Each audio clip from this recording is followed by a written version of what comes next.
ನಮಸ್ತೆ. ಹೇಗಿದ್ದೀರಾ ಎಲ್ಲರೂ ಚೆನ್ನಾಗಿದ್ದೀರಾ ಅಂತ ಭಾವಿಸ್ತೀನಿ. ಇವತ್ತು ನಾನೊಂದು ಡಿವೋರ್ಸ್ ಅನ್ನೋದ್ರ ಬಗ್ಗೆ ಮಾತಾಡೋಣ ಅಂತ ಅಂದ್ಕೊಂಡಿದ್ದೀನಿ. ಇವಾಗಿನ ಪರಿಸ್ಥಿತಿ ಏನಾಗಿದೆ ಅಂದರೆ, ನೀವು ಯಾರದೇ ಮನೆಗೆ ಹೋಗಿ, ಎಲ್ಲೇ ಹೋಗಿ, ಯಾರ ಜೊತೆಲೇ ಮಾತಾಡ್ತೀರಿ, ಒಂದು ಸಂಸಾರದ ಬಗ್ಗೆ ಎಲ್ಲರೂ ಮಾತಾಡ್ತೀರಿ ಅಂದಾಗ ಪ್ರತಿಯೊಬ್ಬರ ಮನೆಯಲ್ಲೂ ಮನಸ್ತಾಪಗಳು ಇದ್ದೇ ಇರುತ್ತೆ. ಸಂಸಾರ ಅಂದಮೇಲೆ ಏರುಪೇರು ಇದ್ದಿದ್ದೆ. ಒಂದು ದಿನ ಜಗಳ ಇರುತ್ತೆ, ಖುಷಿ ಇರುತ್ತೆ, ಕೆಲವೊಂದು ದಿನ ನೆಮ್ಮದಿ ಇರಲ್ಲ, ಕೆಲವೊಂದು ದಿನ ಏನಾಗುತ್ತೆ ಜೀವನನೇ ಬೇಡ ಅನ್ನೋ ಲೆವೆಲಿಗಾಗಿರುತ್ತೆ. ಅದನ್ನೇ ಸಂಸಾರ ಅಂತ ಕರೆಯೋದು.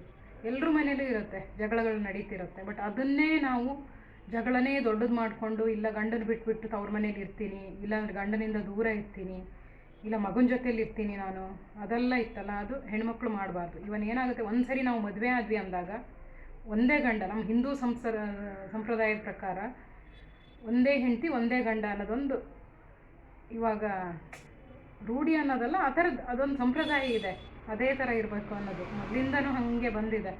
ಇವಾಗ ಅದನ್ನೇ ಫಾಲೋ ಮಾಡ್ಬೇಕು. ಇವಾಗ ನಾನಂತ ಅಲ್ಲ, ಪ್ರತಿಯೊಬ್ಬರಿಗೂ ನಾನು ಹೇಳೋದು ಒಂದೇ. ಇವಾಗ ಎಜುಕೇಷನ್ ಇರುತ್ತೆ, ಇಲ್ಲ ಎಜುಕೇಟೆಡ್ ಆಲ್ಮೋಸ್ಟು ಓದಿದವ್ರ ಮಧ್ಯದಲ್ಲೇ ಈ ಥರ ನಡೀತಾ ಇದೆ. ಇವಾಗ ಗೊತ್ತಿರುತ್ತೆ ಅವರಿಗೆ, ಪ್ರತಿಯೊಂದ್ರ ಬಗ್ಗೆನೂ ನಾಲೆಜ್ ಇರುತ್ತೆ. ಅದು ಏನಕ್ಕೆ ಹಂಗಾಗುತ್ತೆ ಅಂತ ಗೊತ್ತಾಗ್ತಿಲ್ಲ. ಈ ಕೊಲೆಗಳು, ಸುಲಿಗೆ, ಆಮೇಲೆ ಅಲ್ಲೆಲ್ಲೋ ಹೋಗಿ ಕೈ ಕಾಲು ಕಡ್ದಾಗಿ ಬುಟ್ಟಿಲಿ ತುಂಬಿದ್ರು ಅನ್ನೋದು, ಫ್ರಿಜ್ಜಲ್ಲಿ ಇಟ್ಟರು ಅನ್ನೋದು, ತುಂಬ ಇದೆಲ್ಲ ಜಾಸ್ತಿ ಆಗ್ತಿದೆ. ವರದಕ್ಷಿಣೆ ಕಿರುಕುಳ. ಬಟ್ ಅದು ನಿಜನ ಸುಳ್ಳ ಗೊತ್ತಿಲ್ಲ. ಬಟ್ ಸೋಷಿಯಲ್ ಮೀಡಿಯಾದಲ್ಲೆಲ್ಲ ನೋಡಿದಾಗ ತುಂಬ ಬೇಜಾರಾಗುತ್ತೆ. ನಾನು ಅದಕ್ಕೋಸ್ಕರ ಒಂದು ಹೆಣ್ಮಕ್ಳಿಗೆ ನಾನು ಹೇಳೋದೇನೆಂದರೆ, ನೀವೇನು ಮಾಡಿ, ನಿಮಗೆ ಸಂಸಾರದ ಬಗ್ಗೆ ಆಸಕ್ತಿ ಇತ್ತು ಅಂದರೆ ಮಾತ್ರ ಮದುವೆ ಆಗಿಬಿಟ್ಟು ಸುಮ್ಮನೆ ಆ ಕುಟುಂಬದ ಮರ್ಯಾದೆ ಹಾಳು ಮಾಡೋದು ಬೇಡ. ನಿಮಗೆ ಮದುವೆ ಬಗ್ಗೆ ಆಸಕ್ತಿ ಇತ್ತಾ, ಇಲ್ಲ ನಿಮಗೆ ಸೂಟೇಬಲ್ ಪರ್ಸನ್ ಯಾರಾದರೂ ಸಿಕ್ಕರೆ ಅಂದ್ರೆ ಮದುವೆ ಆಗಿ, ಇಲ್ಲ ಅಪ್ಪ ಅಮ್ಮ ನೋಡಿರೋ ಚೆನ್ನಾಗಿರೋ ಹುಡುಗ ಸಿಕ್ಕ ಅಂದರೆ ಮದುವೆ ಆಗಿ. ಬಟ್ ಅದರಲ್ಲಿ ಏರುಪೇರು ಇದ್ದೇ ಇರುತ್ತೆ. ಅದನ್ನು ಸ್ವಲ್ಪ ಅಡ್ಜಸ್ಟ್ ಮಾಡ್ಕೊಳ್ಬೇಕು ನೀವು. ಪ್ರತಿಯೊಂದರಲ್ಲೂ ನಾವು ಅಂದ್ಕೊಂಡಂಗೆ ಯಾವುದೂ ಸಿಕ್ಕಲ್ಲ. ಬಟ್ ಜೀವನ ಹಿಂಗೇ ನಡೆಸ್ಬೇಕು ಅಂದ್ರೆ ಹಾಗೆ ಸಿಕ್ಕಲ್ಲ ನಮಗೆ. ಅದರಲ್ಲಿ ಏನಿರುತ್ತೆ ಅದನ್ನ ಏರುಪೇರು ಅದೇನು ಬರುತ್ತೆ ಅದನ್ನು ಅರ್ಥ ಮಾಡ್ಕೊಂಡು ನಡೆದಾಗ ಜೀವನ ಸುಲಭವಾಗಿ ಸಾಗುತ್ತೆ. ಅದ್ರ ಜೊತೆಲಿ ಅತ್ತೆ ಮಾವನ ದೂರ ಮಾಡೋದು, ಅತ್ತೆ ಮಾವನ ಜೊತೆ ಜಗಳ ಮಾಡೋದು, ಅದೆಲ್ಲ ಇಟ್ಕೊಳ್ಬೇಡಿ. ಅವ್ರ ಮಧ್ಯದಲ್ಲೂ ನಾವು ಏನಾಗುತ್ತೆ, ಅವ್ರ ಅನುಭವ ಇರುತ್ತಲ್ಲ, ಅವ್ರು ಹೆಚ್ಚು ಕಮ್ಮಿ ಒಂದು 40 ವರ್ಷದ ಅನುಭವ, ಅವ್ರು ಹೇಳ್ತಿರ್ತಾರೆ, ನಾನು ಹಿಂಗೆ ಮಾಡ್ತಿದ್ದೆ, ಹಂಗೆ ಕೆಲಸ ಮಾಡ್ತಿದ್ದೆ.